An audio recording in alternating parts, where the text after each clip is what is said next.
আসসালামু আলাইকুম সুপ্রিয় ভিউয়ার্স, আশা করি সবাই ভালো আছেন। আজকে আমরা আলোচনা করব প্রিকাস্ট পাইল ড্রাইভের ক্ষেত্রে আমাদের কি কি বিষয় লক্ষণীয় সে নিয়ে। তো চলুন শুরু করা যাক।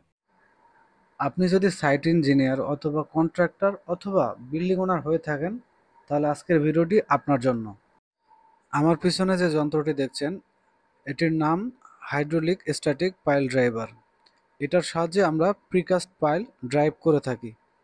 প্রিকাস্ট পাইল ড্রাইভের ক্ষেত্রে সর্বপ্রথম আমাদের হাইড্রোলিক স্ট্যাটিক ড্রাইভারের লোড ক্যালকুলেশন করে টোটাল লোড ডিজাইন ইঞ্জিনিয়ারকে অবহিত করতে হবে এবং ডিজাইন ইঞ্জিনিয়ারের কাছ থেকে লোড সম্পর্কে সঠিক ধারণা নিতে হবে। এরপরে পাইল লেআউট প্ল্যান নিয়ে পাইল ড্রাইভ অপারেটরের সাথে বসে সুন্দর করে একটা প্ল্যান তৈরি করতে হবে, যাতে পাইল শুরু থেকে শেষ পর্যন্ত খুব সহজভাবে ড্রাইভ শেষ করা যায়। পাইল ড্রাইভ শুরু হয়ে গেলে সর্বপ্রথম কাজটি হচ্ছে পাইল পয়েন্ট সেন্টারিং চেক করা। এক্ষেত্রে প্রত্যেকটি পাইল পয়েন্ট প্রত্যেকবার চেক করে নিতে হবে, না হলে পাইল সরে যাওয়ার সম্ভাবনা থেকে যাবে। পাইল সেন্টারিং হয়ে গেলে পাইলের ভার্টিক্যাল অ্যালাইনমেন্ট চেক করে পাইল ড্রাইভ শুরু করতে হবে। ভার্টিক্যাল অ্যালাইনমেন্ট ঠিক না থাকলে পাইল বাঁকাভাবে ড্রাইভ হয়ে যাবে, তাই খুব সতর্কভাবে ভার্টিক্যাল অ্যালাইনমেন্ট চেক দিতে হবে।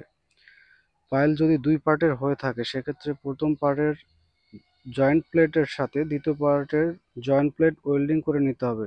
এক্ষেত্রে চারপাশ সুন্দর করে ওয়েল্ডিং করতে হবে, যাতে কোনো পাশ ওয়েল্ডিং ছাড়া না থাকে। জয়েন্ট হয়ে গেলে আবার পাইলের ভার্টিক্যাল অ্যালাইনমেন্ট চেক করে পাইল ড্রাইভ শুরু করতে হবে।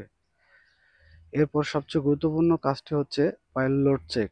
লোড চেকের জন্য অপারেটর রুমে গিয়ে লোড মিটারের রিডিং নিয়ে একটি শিটে লিপিবদ্ধ করতে হবে এবং লোড কম বেশি হলে সেটা খুব দ্রুত ডিজাইন ইঞ্জিনিয়ারকে জানাতে হবে। হাইড্রোলিক স্ট্যাটিক পাইল ড্রাইভার মেশিনে লোড কিভাবে কাজ করে, এটা নিয়ে অন্য এক ভিডিওতে আলোচনা করব। তো সুপ্রিয় ভিউয়ার্স, এই ছিল আজকের আলোচনা। যদি আমার ভিডিওগুলো ভালো লেগে থাকে, আমার পেজটিকে ফলো করে পাশে থাকবেন। আল্লাহ হাফেজ।